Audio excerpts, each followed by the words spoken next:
নমস্কার, আর একটা ছোট ব্লগে আপনাদের স্বাগত। আজকে আমি গ্রামের অপরূপ দৃশ্য আপনাদের দেখাবো। এই আমাদের গ্রাম, আমার গ্রাম। চারিদিকে বাঁধাকপির সবজি মোটামুটি লাগিয়েছে, অনেকেই লাগিয়েছে।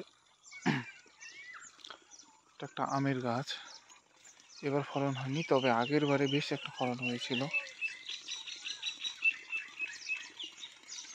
এদিকে আপনারা দেখবেন এই যে এখানে জল পড়ছে। অ্যাকচুয়ালি সরকার থেকে এই জল নতুনভাবে চালু করা হয়েছিল জন্য কলটা ঠিক খুলে রাখতে বলেছিল, যাতে 2 মাস 3 মাস জীবাণুমুক্ত করা যায়।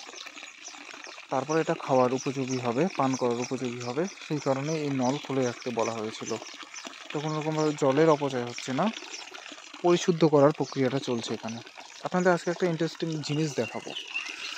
আপনারা যদি একটু ভালো করে আমাদের এই নারকেল গাছটাকে দেখেন, আমি একটু জুম করার চেষ্টা করছি। দেখুন, অসংখ্য বাবুই পাখি এখানে বাসা করেছে। দেখুন, তারা আসছে। অসংখ্য বাবুই পাখির বাসা এখানে আপনারা দেখতে পাবেন।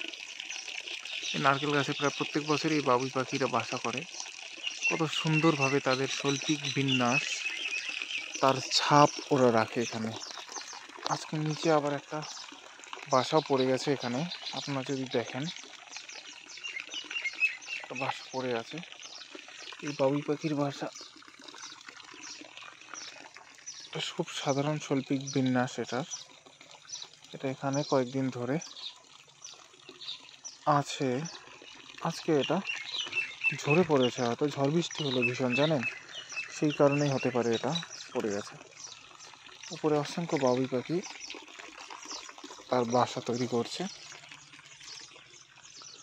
আমাদের গ্রামের একটা বৈশিষ্ট্য হলো, এখানে যে শীতকালীন ফসল, ওই দিকটা দেখবেন চা বাগান।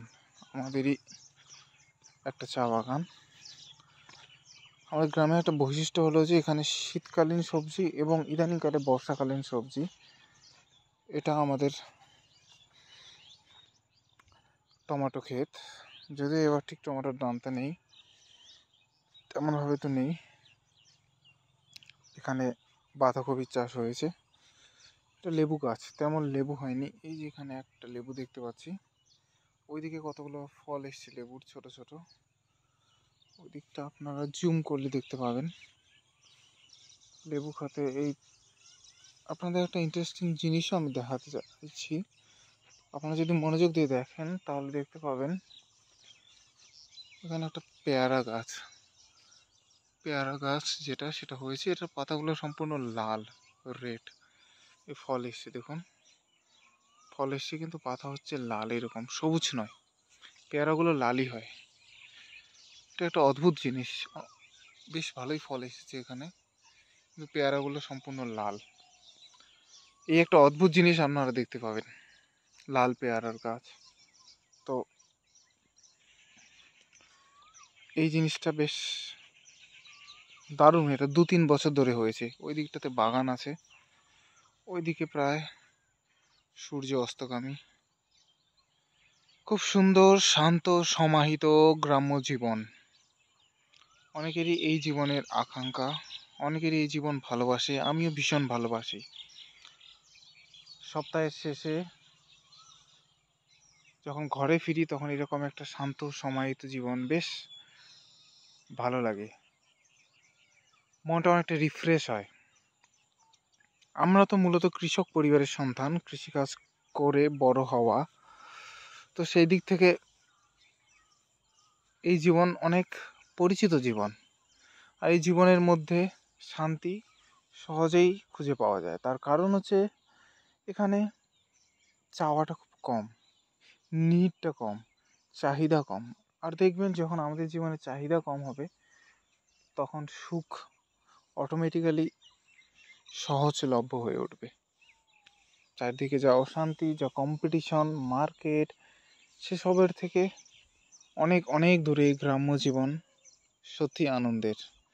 সত্যি এই গ্রাম্য বিকেল, সোনালি রোদের বিকেল, পড়ন্ত বিকেল ভীষণ আনন্দ যোগায়। সুপারি বাগানেও আমাদের ফল এসে শুরু করেছে। এখানে শীতে বেশ ভালোই সুপারি ওঠাই। আপনাদের আমি এটাই বলবো, শান্ত সমাহিত জীবন কাটান। একটাই তো জীবন, life, only life is given to you by God. So please enjoy it with your full energy.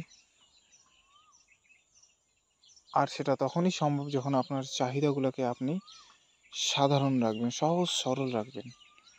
দেখবেন ভীষণ ভালো লাগবে সমস্ত কিছুই। আমি নিজেও এটা ভীষণভাবে উপভোগ করি, আপনারাও চেষ্টা করুন। খুব ভালো থাকবেন, খুব শীঘ্রই আপনাদের সঙ্গে আবার দেখা হচ্ছে। ধন্যবাদ।